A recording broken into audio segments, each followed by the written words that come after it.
بسم اللہ الرحمن الرحیم۔ حدیث نمبر 1، من مات لا یشرک باللہ شیئا دخل الجنہ، جو شخص اس حال میں مرے کہ وہ اللہ کے ساتھ کسی کو شریک نہ ٹھہراتا تھا وہ جنت میں جائے گا۔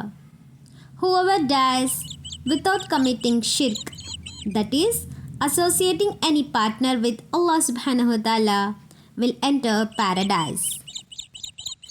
حدیث نمبر 2، من عمل عملا اشرک فیہ معی غیری ترکتہ وشرکہ، جو کوئی ایسا عمل کرے جس میں وہ میرے ساتھ دوسروں کو بھی شریک کرے تو میں اس کو اس کے شرک کے ساتھ چھوڑ دیتا ہوں۔ Whoever perform a deed in which he associates others with me, I leave him with that one whom he associates with me۔ حدیث نمبر 3، من علق تمیمتا فقد اشرک، جس نے تعویذ لٹکایا اس نے شرک کیا۔ Whoever hangs an amulet has committed shirk۔ حدیث نمبر 4، من حلف بغیر اللہ فقد اشرک، جس نے غیر اللہ کی قسم کھائی اس نے شرک کیا۔ Whoever swears by other than Allah subhanahu wa ta'ala has committed shirk۔